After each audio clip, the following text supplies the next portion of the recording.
Hey, voilà, comment vous allez les frères et sœurs? J'espère que vous allez bien.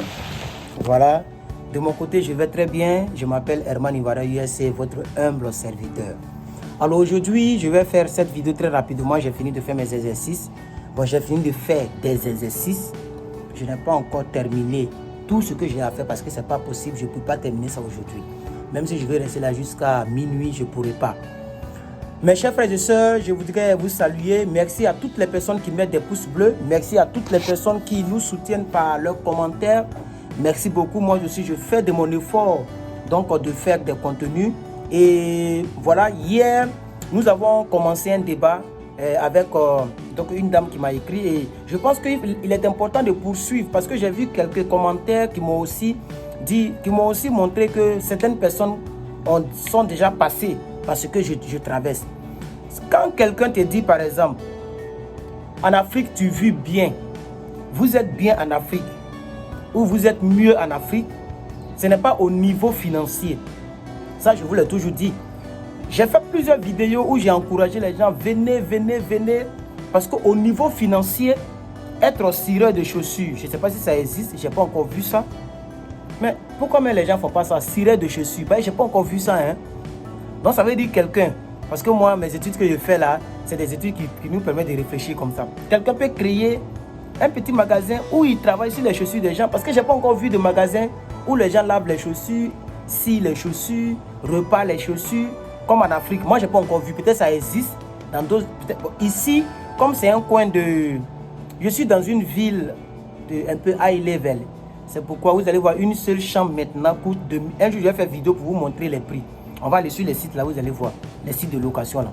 Même sur Craigslist, qui est un site un peu populaire pour tout le monde. Il faut partir. Et puis on va voir, comme quand ils essaient d'appareiller, eux mettent ton zip code, c'est-à-dire ta localisation pour te montrer les chambres qui sont disponibles. Vous allez voir les prix. Il y a des chambres de $1800 maintenant, $1500, $1300. Quand c'est $1100, $1200, c'est que tu n'as pas parking, que tu partages la douche avec les autres. Mais quand c'est les 1500, 1800, c'est que tu as ta douche. C'est-à-dire, tu as la douche, c'est toi qui te laves dedans. Et puis, donc, en tout cas, il y a des choses comme ça. Bref, c'est pas de ça qu'il s'agit. Donc, c'est au niveau financier que nous disons. Sinon, actuellement en Afrique, vous êtes vraiment à l'aise. Parce que, par exemple, les charges que moi j'ai ici, il y a beaucoup d'Africains qui n'ont pas ça. De mon âge ou moins que mon âge, ou plus que mon âge. Il y a des pères de famille même qui n'ont pas les charges que j'ai, qui ne payent pas les taxes que je paye. Vous comprenez? L'année passée, j'ai fait 3 boulots. Pas 3 boulots en plein temps, c'est-à-dire j'ai travaillé ici. Après, voilà, les petits, ça fait 3 W2 qu'ils ont cumulé pour faire mes taxes.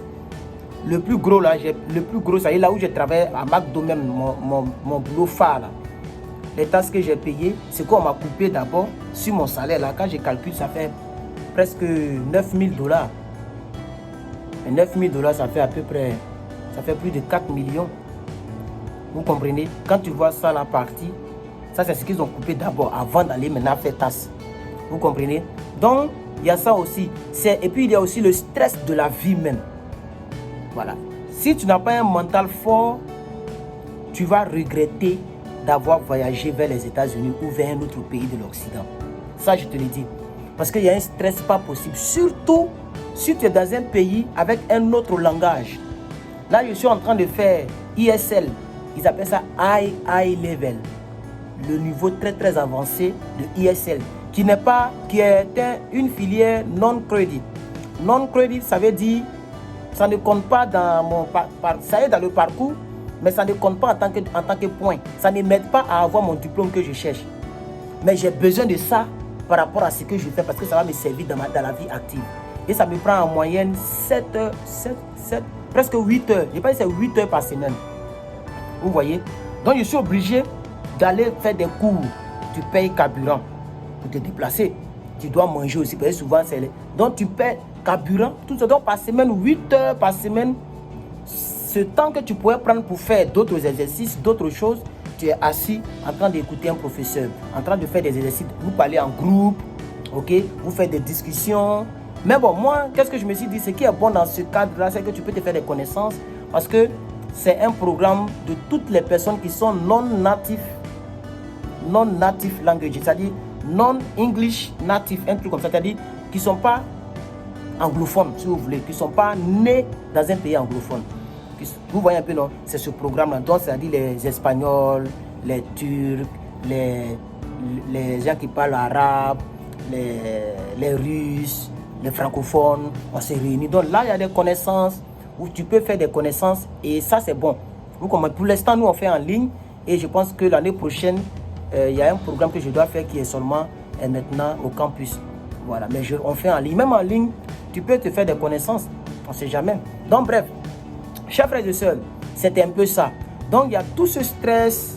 Si tu n'es pas fort dans le mental, tu vas regretter. Tu vas regretter parce que, comme me le disait un ami, il dit, regardez le temps en Californie, il est beau, mais vraiment, je ne sais pas comment je peux vous montrer, mais comme je filme avec une application qui me permet de flouter l'arrière, vous voyez que c'est un peu différent. Sinon, j'allais, bon, avec iPhone, on ne peut pas retourner la caméra.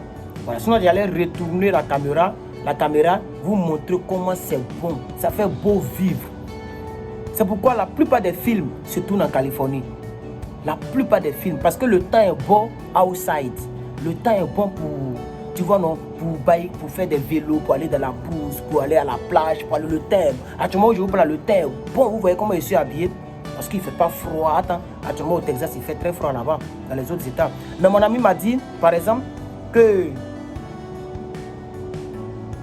Il m'a dit quelque chose qui m'a touché.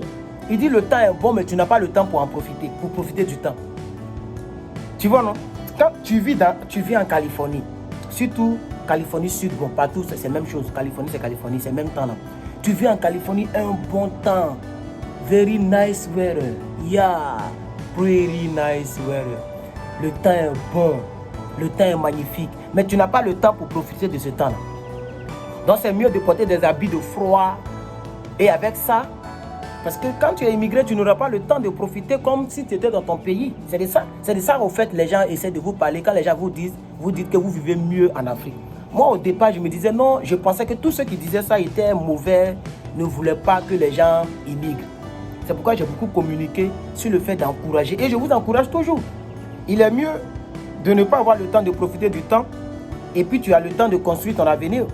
Ça, ici, par exemple, tu veux, après 20 ans de vie, que tu vois que tu as économisé, tu as au moins, prenons une somme, 100 millions comme économie, ou bien 200 millions, ou bien 150 millions, ou bien 80 millions comme économie, quoi.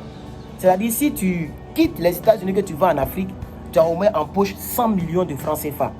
Si tu vois que cette vie-là te fatigue, que tu es beaucoup avancé en âge, tu peux prendre une décision. Tu as toujours les papiers, soit tu as la green card, que tu peux toujours renouveler, ou soit tu es déjà américain ou américaine. Donc tu peux replier avec tes 80 millions, tes 100 millions, tu achètes une maison quelque part 30 millions ou 40 millions, une bonne maison avec terrasse, avec piscine. Ça existe en Côte d'Ivoire, ça existe dans les autres pays. Avec 40 millions, tu as une bonne maison.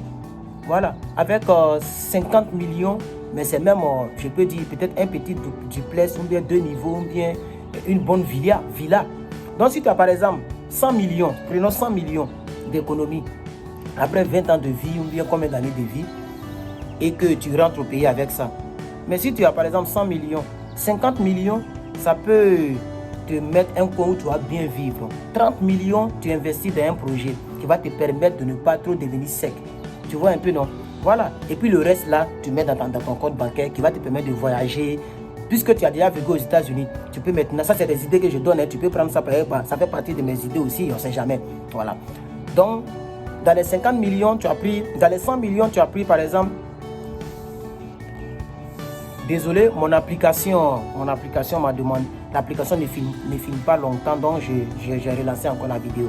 Donc, dans les 50 millions, par exemple, dans les 100 millions, tu prends 50 millions, ça dit au moins 40 ou 30 millions pour la maison. 50 millions, 100 millions non, hein? C'est une idée que je donne, ça peut te faire du bien pour la personne qui veut. Donc 100 millions, tu as tes 100 millions, ça fait à peu près 200 ou 210 000 $. Si tu as ça comme économie et que tu ne dois pas les banques, tu ne dois rien, tu as payé tous tes crédits, tout. Si tu es parti à l'école, les crédits que tu as pris pour aller à l'école, tu as tout payé.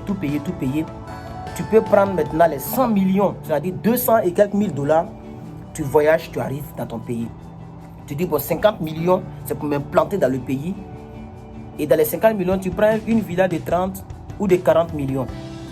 Il va rester 10 millions, non? Dans les 50 millions. Les 10 millions, ça va te permettre de meubler la maison, de faire des retouches, de replanter les choses qui manquent, de faire la plomberie de certaines choses qui manquent. Donc 50 millions est rentré dans ta villa. Maintenant, tu as l'autre 50 millions.